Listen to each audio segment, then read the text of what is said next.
They were born in the gold power and palaces, but behind their crowns were secrets, secrets that history rarely whispers out loud. Imagine a queen, beautiful, poised, royal, but what if her husband was also her brother? What if her children were sick before they even took their first breath? For centuries, royal families believed their blood was sacred. To keep it pure, they married within their own families. Sisters married brothers, nieces married uncles. But this so-called royal purity came at a horrifying cost. This video will take you deep into the shadows of royal history.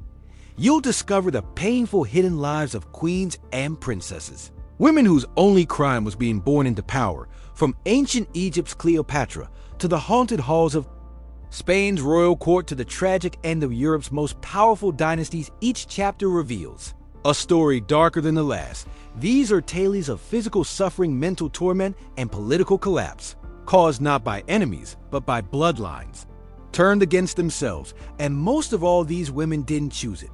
They were trapped by tradition and destroyed by their own family trees.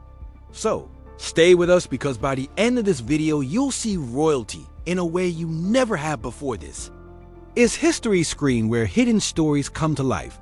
If you love real history told with truth and power, subscribe now and let's uncover what they tried to keep buried in. The sun-drenched palaces of ancient Egypt. Power wasn't passed down, it was locked in the Ptolemaic dynasty, founded by one of Alexander the Great's generals. Had a rule: marry your blood, keep the throne in the family. Literal Ptolemy IV married his sister Arsinoe III. Their son would repeat the pattern over and over again. Brother married sister, uncle married niece, cousin married cousin. This wasn't just tradition, it was strategy. The idea was simple: if no outsider shared the royal blood, no outsider could claim the crown. But the body tells the truth. Even when history hides it, many members of the Ptolemaic line suffered from strange health problems. Obesity was common. Some had swollen necks, likely from thyroid issues. Others died young or showed signs of physical decline. There are no medical records, but paintings and busts show a pattern: bloated faces, tired eyes, heavy frames. Then came Cleopatra VII. She's remembered as a beauty, a seductress, a queen who faced down empires. But behind the legend was a woman born in the generations of inbreeding. She married both of her brothers, Ptolemy XIII and later Ptolemy XIV. These were not love matches. These were orders from tradition. Cleopatra survived longer than most. She was smart, fluent in many languages, and politically brilliant. But the men around her, husbands, her rivals, were fragile, sickly.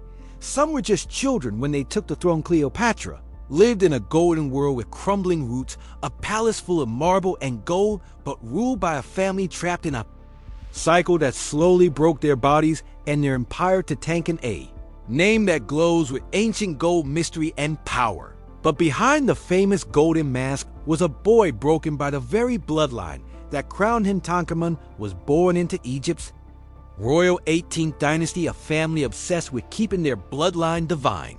To protect this sacred line, his parents, Akhenaten and his unnamed sister, married each other.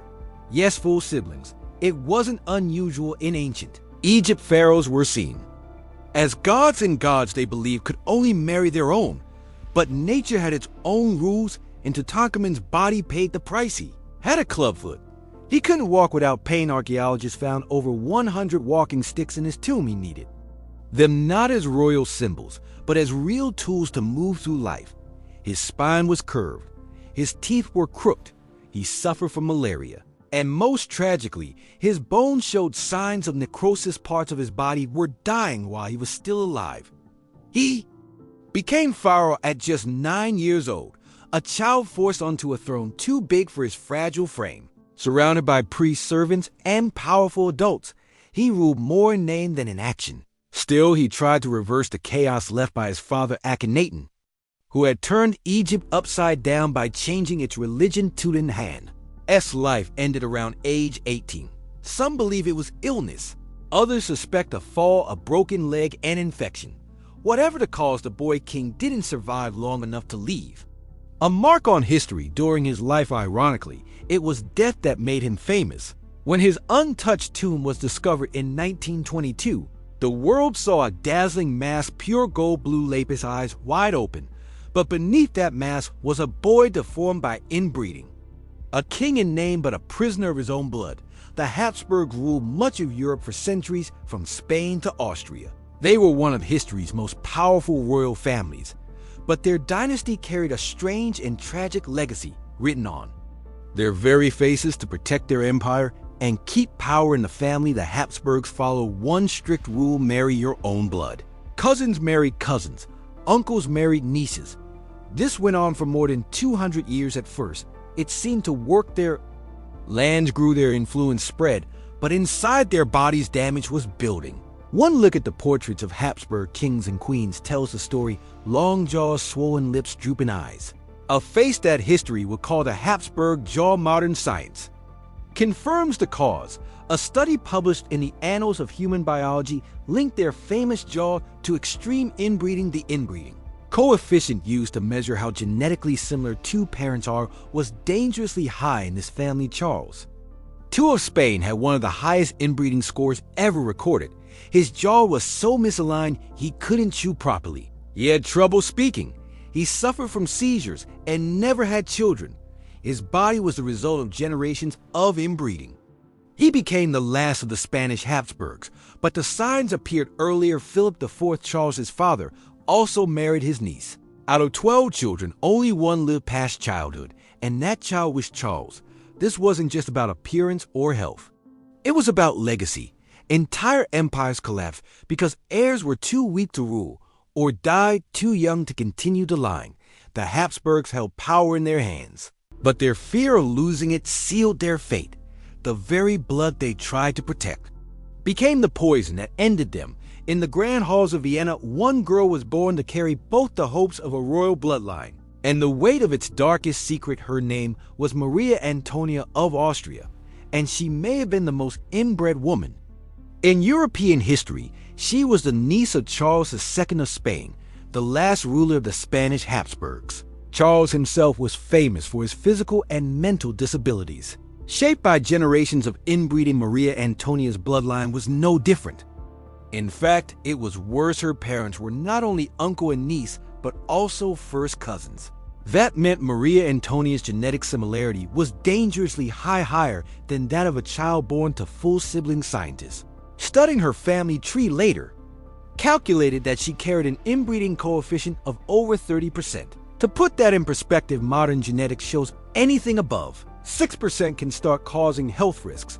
Maria Antonia was 5 times past that line, and yet she looked healthy. She married at just 15 years old to Maximilian II of Bavaria and became the Electress of Bavaria.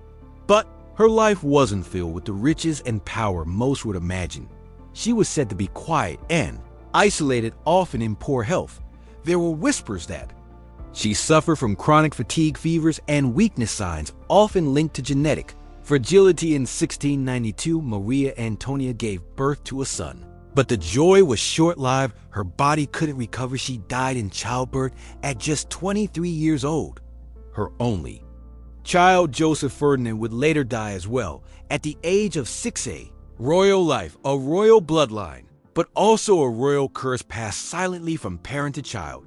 And finally to the grave at just 14 years old, Mariana of Austria was married to her own uncle, King Philip IV of Spain. It wasn't love. It wasn't even choice. It was strategy. Philip had lost his wife, and Spain needed a new queen who was both loyal and pure in blood. Mariana, his young niece, fit the requirement. Her father was Philip's brother. Her mother was Philip's sister. She was genetically already a product of royal inbreeding from the start. Mariana was never just a wife. She was an asset. Her marriage to Philip IV wasn't just a union, it was a political lock. A way to keep power trapped within the same few families. But that lock came with a key: no one could control genetic failure. Mariana gave birth to 5 children. Only 2 survived past infancy. Her most famous child, Charles II, would become one of the most inbred monarchs in European history. Charles was born weak. His body was frail. His jaw was so deformed he could barely speak or chew. He suffered from seizures, developmental delays, and infertility.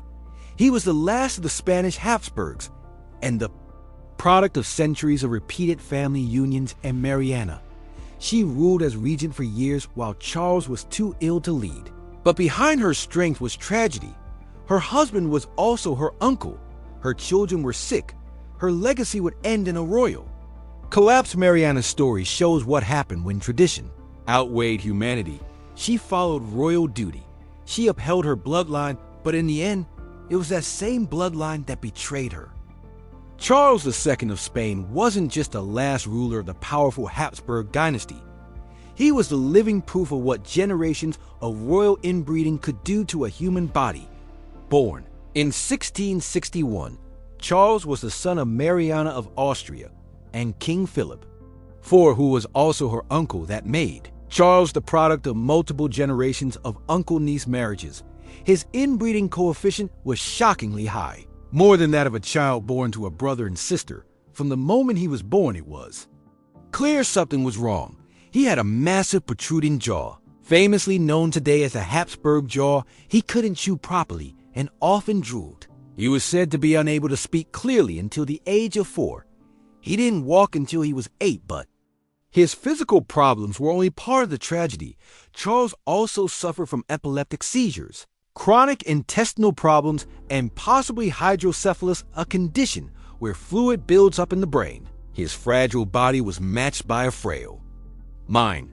Some accounts say he struggled with understanding basic concepts well into adulthood.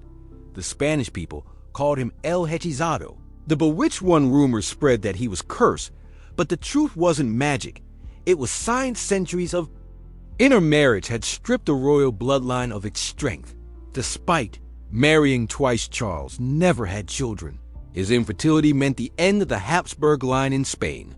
When he died in 1700 at the age of 39, it wasn't just a king who passed away, it was the collapse of a dynasty. His death triggered the War of Spanish Succession, a massive conflict that pulled in most of Europe and reshaped the balance of power for decades. Charles II's life was short, painful, and overshadowed by forces. He never chose his family's obsession with purity, and his story remains one of the clearest examples how bloodlines, when pushed too far, can break both empires and the people who carry them. Royal inbreeding wasn't just a European tradition.